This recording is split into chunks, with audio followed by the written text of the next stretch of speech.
Hello, I'm Supervisor Luis Alejo. I represent District 1, which covers most of the city limits of Salinas. I'm here today to just talk about 3 exciting updates on projects that I've been working on. Certainly, one of the top issues for a lot of residents in Monterey County is the issue of homelessness. And it's not only unique to Monterey County, but to Californians all over the state. As we all know, 1 in 4 homeless individuals resides here in California. So we have the largest homeless population, and every city, every county is struggling to find ways to help people get off the street and get into housing and services. And I've been proud to be a leader on this topic. When I first became a supervisor in 2017, I think the city and the county were at odds on how to approach homelessness.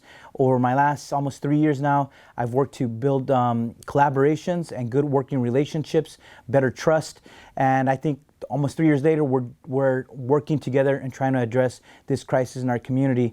We're really also excited because the state provided millions of dollars. Monterey County got $10.5 million to our Continuum of Care, which is like a coalition of nonprofit providers, elected officials, philanthropic groups that cover Monterey and San Benito counties. But with this first phase of money, we're excited to move forward on building the first ever year-round homeless shelter here in Salinas. Because when I ran for office, a lot of people asked, Luis, what are you guys doing about homelessness? This problem's getting worse, not better. But with this shelter, we could get people into these critical services for our community. And I think that's, in the end, something that's very much needed and something that we could be very proud of.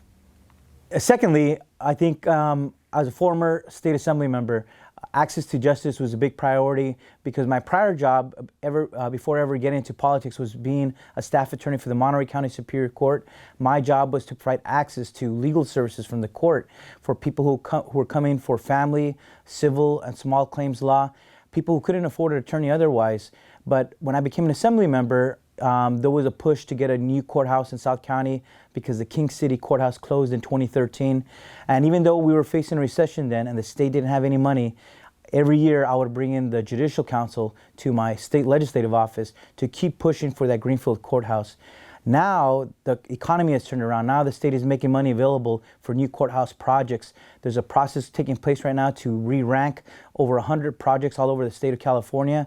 But we're fighting to make sure Greenfield is first on that list because recently the local Superior Court was pushing a new project for a new courthouse in Seaside that was now competing with the Greenfield project that was promised over 10 years ago.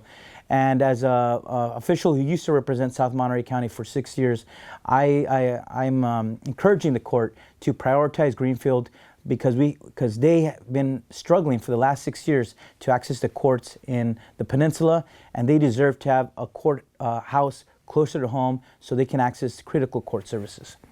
And lastly, the other issue I want to just end with is I'm very excited that for many years there's been a lot of talk around having the Salinas Regional Soccer Complex right here in the heart of Salinas. It's in central Salinas, right across Natividad off of Constitutional Boulevard. But when I became a supervisor, I had soccer leagues locally coming to me, asking me for help to try to have more access to more fields because there's a shortage. There's not enough places to play, have games, have practice. And instead of fighting for the limited space we have, I knew that there was 42 acres where we could build 10 new soccer fields, really build a project that the entire community could really be proud of. And after going through environmental review, there was a lawsuit.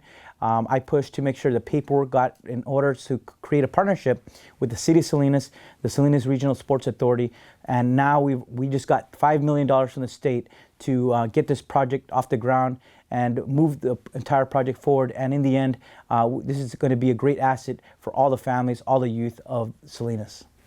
My office is always accessible. Our door is always open. We like being out there in the community, but we also invite the community to come to our office, call us, email us whenever you need an issue, help with an issue, or you have questions. I'd love to be able to continue to serve you and always possible.